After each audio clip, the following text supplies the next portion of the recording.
ये पुराण एक ऐसा है जिसको सुनने से सभी पाप रूपी हमारे जीवन के सारे जो है भ्रष्ट हो जाते हैं। जिस प्रकार सूर्य के आने पर, सूर्योदय हो जाने पर अंधकार हट जाता है, उसी प्रकार देवी भागवत पुराण सुनने से जो है देवी भागवत पुराण सुनने से जीवन के सारे पाप, कष्ट व रोग सारे से मुक्ति मिल जाती है। सभी प्रकार के जो है सभी तीर्थों और व्रतों का फल देवी भागवत के एक बार के श्रवण मात्र से प्राप्त हो जाता है। सतयुग, त्रेता और द्वापर के में तो मनुष्य ने अनेक के लिए अनेक धर्म कर्म किए, किंतु कलयुग में तो पुराण के अतिरिक्त कोई अन्य धार्मिक कथा ही नहीं है। इस पर कर दो आश्विन, चैत्र, माघशीष और आषाढ़ मासों में के दोनों नवरात्रों में जो है प्राण के श्रवण से, विशेष सुनने से विशेष पुण्य प्राप्त होता है। यह पुराण नवा यज्ञ है जो सभी पुण्य कर्मों से सर्वोच्च है। इसमें जो है देवी भागवत के नवग्रह प्राण से जो है जीवन में सुख प्राप्त होता है।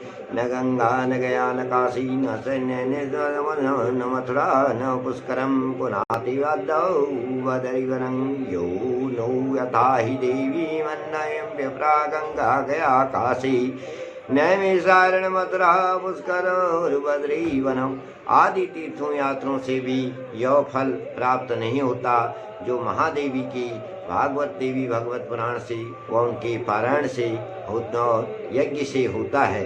सूजी के अनुसार शुक्ल पक्ष के कहते हैं कि शुक्ल पक्षमी की अष्टमी को स्वर्ण के सिंहासन पर श्री भगवत की प्रतिष्ठा कराकर ब्राह्मण को दान देने वाला देवी की परम पद को प्राप्त होता है। इस प्राण की महिमा बहुत ही महिमा अनंत बताई गई है और जो है अनंत अव्यक्त इसकी महिमा बताई गई है। माँ भगवती के 9 रूप नवरात्रि में 9 रूप आते हैं, जैसा कि आप सभी लोग जानते हैं। प्रथम शैलपुत्री, द्वितीय ब्रह्मचारिणी, चंद्रघंटा, चतुष्कुष्मांडा, पंचम स्कंदमा, षष्ठम कात्यायनी, सप्तम कालिका महागौरी, अष्टम नवम सिद्धिदात्री। सबसे पहले नवरात्रि में जो है माँ भगवती की पूजा अर्चना करने से सभी को मनवांछित फल की प्राप्ति होती है। स्वयं ब्रह्मा जी, ग्रंथ सूजी महाराज कह रहे हैं, स्वयं ब्रह्मा जी जो हैं माँ भगवती की आराधना करते हैं। स्वयं विष्णु माँ भगवती की आराधना और 3 लोक के सदाशिव संभव सदा उनकी आराधना करते हैं। त्रेता युग में भी भगवान राम और रावण दोनों ही कुल देवी के स्वरूप अपने मन देवी स्वरूप देवियों की आराधना किया करते थे। माँ भगवती जगदम्बा से बड़ा इस संसार में कोई भी नहीं है। ये माँ भगवती की ही कृपा है कि जो है वो जगत का कल्याण करती है और जो है 33 कोटि देवता उनके चरणों पर उनकी वास में निवास करते हैं।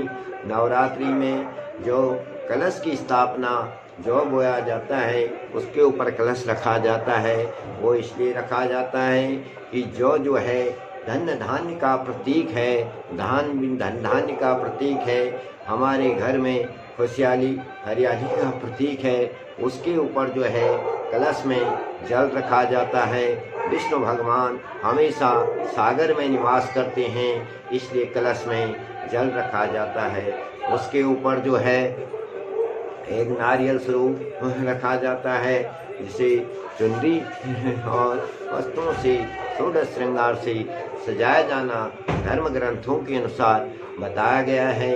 9 दिन तक 9 माताओं का उस नारियल में वास होता है, इसलिए उस नारियल को जो है 10वें दिन नवरात्रि कहा गया है। इसलिए सभी लोगों को सूजी महाराज ग्रंथ हमारे कह रहे हैं कि 9 दिन तक अगर व्रत करने हैं तो 9 दिन तक उपवास करना चाहिए। 9वीं की रात्रि में या 10वीं की प्रातः काल में भोजन ग्रहण करना चाहिए। भोजन ग्रहण करना चाहिए। उसके पश्चात ही जो है इस भोजन जो है अपनी पारंपरिक भोजन व्यवस्था पर ध्यान देना चाहिए। न पारायण करने के पश्चात अपने व्रत उपवास तोड़ने के पश्चात 9 दिन का जो भोजन है वो गरीब अर्थात ब्राह्मण एवं गुरु को दान में देना चाहिए। तभी माँ भगवती की उपासना, माँ भगवती प्रसन्न होती है। जो नारियल आप लोगों ने 9 दिन तक कलश पर रखा है उसे कभी फोड़ना नहीं चाहिए, क्योंकि मेरी माँ नव दुर्गे माँ अम्बा, भगवती, लक्ष्मी, काली, सरस्वती सारी देवियों का उसमें वास होता है। और 9वें दिन या 10वीं के दिन एक अलग से नारियल लाकर जो है माँ भगवती उस कलश के सामने फोड़िए, जिसको माँ बलि के गणों के रूप में वह भोग दिया जाता है। उस नारियल का प्रसाद बांटा जाता है, ना कि जो नारियल कलश पर विष्णु भगवान माँ लक्ष्मी के स्वरूप रखा गया है उसे वो नहीं फोड़ा जाता है। इस प्रकार बोल विष्णु मेरी माँ भगवती जगत का कल्याण करे। अगले प्रखंड में आगे माँ भगवती के बारे में आपको बताया जाएगा। माँ भगवती स्वरूपिणी, माँ भगवती बहुत ही जगन्नंदिनी स्वरूपिणी है। माँ भगवती वह मेरे प्रभु विष्णु जो हैं भाव के भक्त है, और भगवान नारायण और माँ लक्ष्मी जो है देवी पुराण के अनुसार वो कहते हैं कि मुझे जो है जो भी भक्त धन धान्य और इससे के बजाय जो है मुझे भाव से अगर पूछता है तो मैं उसको प्रसन्न होता हूँ, उसके अधीन रहता हूँ। आपको एक बात भगवान कृष्ण, भगवान विष्णु सारे देवताओं को जो आप 56 भोग लगाते हैं उसका कारण भी आपको बताता हूँ। भगवान कृष्ण जो है एक दिन में जो है 8 बार जो है भोजन करते थे। उन्हें 8 बार भोजन भी था। दिन के जब इंद्र व भगवान कृष्ण के बीच में इंद्र ने जो है भगवान कृष्ण की दृष्टि हटाने के लिए उन पर जो है अपनी वर्षा शुरू करी, मथुरा का विनाश, गोकुल का विनाश करने के लिए। तो भगवान श्री कृष्ण ने 7 दिन तक अपनी कृष्ण उंगली पर गोवर्धन पर्वत को 7 दिन तक उठाकर रखा रहा, और लास्ट में इंद्र ने हार मान ली। और भगवान कृष्ण के जन जब 8वें दिन जो है प्रातः काल होते ही गोवर्धन पर्वत को नीचे रखा, तो 7 दिन के भोजन 7 दिन से भगवान कृष्ण ने भोजन नहीं किया था। इसलिए उनकी माता, उनकी सहेलियां, उनकी दासियों ने जो है भगवान कृष्ण को 7 दिन का भोजन, एक दिन की 8 बार, इसलिए 7 दिन का एक साथ 56 भोग, 56 प्रकार का भोजन भगवान कृष्ण को दिया था। तब से ये 56 भोग की परंपरा चली आई है। देवी पुराण के अनुसार मैं अब आपको एक सुंदर कथा बता रहा हूँ। एक बार की बात है कि एक संत महात्मा जो है भगवान विष्णु व देवी पुराण कर रहे भगवान का, तो वहाँ पर जो है बहुत सारी भीड़ इकट्ठे थी। संत महात्मा थे, सुनने वाली थी, और जो है इतने में वहीं से एक चरवाहा जो गाय भैंस चराने वाला अनपढ़ ज्ञानी था, उसने देखा कि मंदिर में बड़ी भीड़ हो रही है। बहुत सारे लोग जो हैं भगवान की जो है पूजा में और संत महात्माओं के आगमन से वहाँ पर अपने पापों का प्रायश्चित कर रहे हैं। चलो मैं भी वहीं चले जाऊं, ऐसा सोचते हुए चरवाहा ने अपने गाय भैंस झाड़ियों की तरफ हाथ दिए, और वह भी उसी मंदिर में जाकर संत महात्माओं का प्रवचन सुनने लगा। तब एक संत महाराज कहते हैं कि जो है खाली रहने से या कभी भी जब भी मनुष्य को समय मिले तो उसे जो है भगवान विष्णु, माँ लक्ष्मी का ध्यान करना चाहिए। यदि आपको पूजा पाठ की पूरी व्यवस्था नहीं आती है, विधि विधान नहीं आता है, तो भगवान जो है एक सूक्ष्म से स्वरूप से शुद्ध मंत्र से भी प्रसन्न होते हैं। इसलिए वो संत बताते हैं कि हाँ, हम लोगों को सभी को जो है जब भी आपके पास समय मिले तो आप इस मंत्र का जाप करें। इससे भगवान की प्राप्ति होती है, पापों से मुक्ति मिलती है और अपने वह अगले जन्म का भोग करने के बाद अगले जन्म तक की मोक्ष प्राप्त होता है। तब वो कहते हैं कि जो है ओम नमो भगवती वासुदेवाय नमः के साथ साथ जो है मैं आपको एक सरल मंत्र, सरल प्रस्ताव सूक्ष्म रूप में एक मंत्र बताता हूँ। ओम नरसिंहाय नमः का जाप करते रहना चाहिए। जब चरवाहे ने यह बात सुनी तो बोले सो समझ गया और कहने लगा, ये मंत्र तो मेरे लिए बहुत अच्छा है, मैं तो खाली ही रहता हूँ, गाय भैंसी हाँकनी हैं, इन्हें ही चराना है, इसलिए मैं इस मंत्र का जाप करता रहूँगा। और वहाँ से प्रसाद लिया और ओम नरसिंहाय नमः, ओम नरसिंहाय नमः, ओम नरसिंहाय नमः, ओम नरसिंहाय नमः का जाप करते हुए और जो है प्रसाद लेने के पश्चात संत महात्माओं का प्रवचन समाप्त होने के पश्चात वह अपने गाय भैंस के लिए को ढूंढने निकल पड़ा। उसके पश्चात जो है जब वह चरवाहा अपने गाय भैंसों के निकट पहुंचा तो देखा कि उसके गाय भैंस वगैरह जो हैं वो खेत में, किसी के खेत में चरने घुस चुकी थी। और जब चरवाहा उनको वहाँ से हाँक कर लाने लगा तो दुर्भाग्य रहा, अनपढ़ था, गंवार था और अज्ञानी था, वह उस मंत्र को भूल गया और मन ही मन सोचने लगा, मैं एक छोटा सा मंत्र भी याद नहीं कर सका। इसी वहापों में उसे अपने पर बहुत गुस्सा आ रहा था और उतने में उसकी नज़र अपनी भैंस के सींग पर पड़ गई तो वह सोचने लगा और बड़ा खुश हुआ और कहता है चलो मंत्र याद आ गया। और वह जाप करने लगा, ओम नरसिंहाय की जगह ओम भैंस सिंहाय, ओम भैंस सिंहाय। इस बात से भगवान जो है उसे रट लग गई इस मंत्र की। प्रातःकाल रात्रि 24 घंटे हर वक्त उसके मुंह से भैंस सिंगा ही निकलने लगा। कई वर्ष तक उसके मुंह से जब इस मंत्र का जाप होता दिखा तो एक दिन माँ लक्ष्मी जो है भगवान विष्णु से कहती हैं कि आपका भक्त देखिए 7 वर्ष हो गए, आप उसके जो है तन और जो है मन पर आपका, उसके दिमाग पर आपका ऐसा प्रभाव पड़ गया है कि वह 24 घंटा आपके अलावा उसे कोई सुध नहीं रहती, वह आपका ही स्मरण करता रहता है। तब विष्णु भगवान कहते हैं, मन ही मन तो भगवान विष्णु जो है कब से इस भक्त के पास जाने की सोचते हैं, लेकिन वो इसी बात का इंतजार कर रहे थे कि कब माँ लक्ष्मी कहे और कब साथ में जाए। जब माँ लक्ष्मी ने उनको इस तरह कहा तो विष्णु भगवान फिर भी माँ लक्ष्मी को उनको की जो है परीक्षा लेते हुए कहते हैं कि तुम हे देवी, आप जो हैं उसके मन, उसके मुँह से किस बात का, किस मंत्र का वह ध्यान करता है, उसे आपने सुना, वह यमराज का आवाहन करता है। तब माँ लक्ष्मी कहती है कि जो है उसके मुंह से निकलने वाला आपको मंत्र का तो ध्यान है, लेकिन उसके दिमाग पर जो उस संत महात्मा द्वारा कहा गया था आपके मंत्र के स्मरण के लिए, वो क्या ध्यान नजर नहीं आ रहा है प्रभु। तब उसके दिमाग पर आप छा चुके हो, उसके हृदय में आप छा चुके हो, तो इसलिए जो है हमें उसके पास चलना चाहिए। जब भगवान विष्णु ने यह सुना और वह कहते हैं, देवी चलिए। प्रातःकाल होते ही मेरे प्रभु हरि नारायण और माँ लक्ष्मी जो है इस चरवाहे के पास पहुंच जाती है।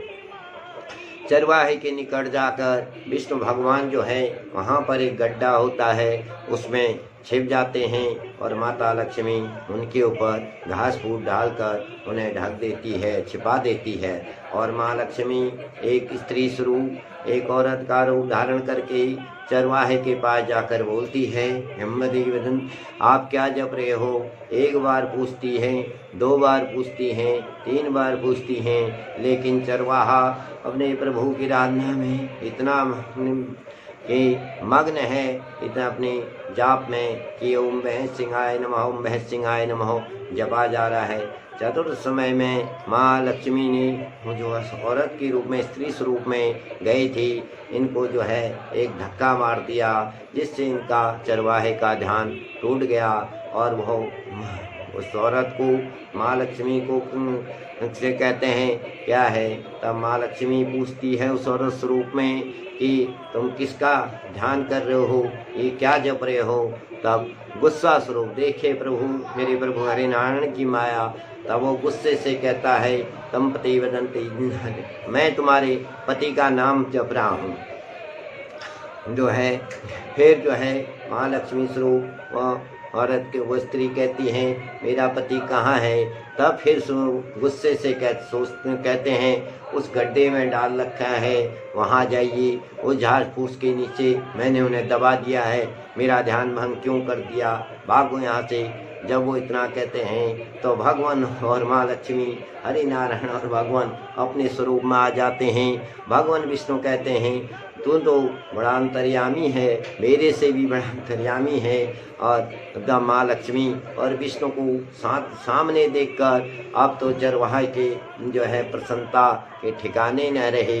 तब भगवान ने कहा उनसे वरदान मांगने के लिए जब कहते हैं हरि नारायण व माँ लक्ष्मी, तो चरवाहा कहता है यदि मुझे और कुछ भी नहीं चाहिए प्रभु, मैं तो गाय भैंस चराता हूँ, अज्ञानी हूँ, जब भी आपको मैं अपने इसी मंत्र से बुलाऊं तो आप मेरे को दर्शन दे जाना। अब इस भगवान जो है चरवाहा जब प्रतिदिन एक बार भगवान के दर्शन करने के लिए ओम भैंस सिंहाय का स्मरण करे तो माँ लक्ष्मी और विष्णु आकर भगवान के साथ दर्शन देकर और भगवान माँ लक्ष्मी दर्शन देकर चरवाहे को अपने बैकुंठ को चले जाते। इस प्रकार अब तो चरवाहा को जो है साक्षात दर्शन हो चुके। उस समय पश्चात वही संत महात्मा पुनः उसी स्थान पर उन्हीं मंदिर पर जब प्रवचन देने आए तो वो फिर इसी मंत्र का, इसी आचरण मंत्र का उच्चारण करने के लिए कहते हैं। तो इतने में चरवाहा वहीं फिर पहुंच जाता है और वो उस संत महात्मा को रोकते हुए कहते हैं महाराज रुकिए, इस मंत्र से भगवान की प्राप्ति नहीं मिलती, मैं बताता हूँ सही मंत्र है ओम भैंस सिंहाय नमः। जब वहाँ पर प्रजा कौन के भक्त उन्होंने देखा कि इतने बड़े मंत्र संत महात्माओं को एक चरवाहा, एक अज्ञानी जो है ऐसी बात कह रहा है और वो भी भैंस सिंहाय का आह्वान करते हुए, तो वो जब उसे मारने दौड़ने लगे तो वो संत महात्मा, संत ही होता है, महात्मा को जो है अपने आदर निरादर की चिंता न रहती।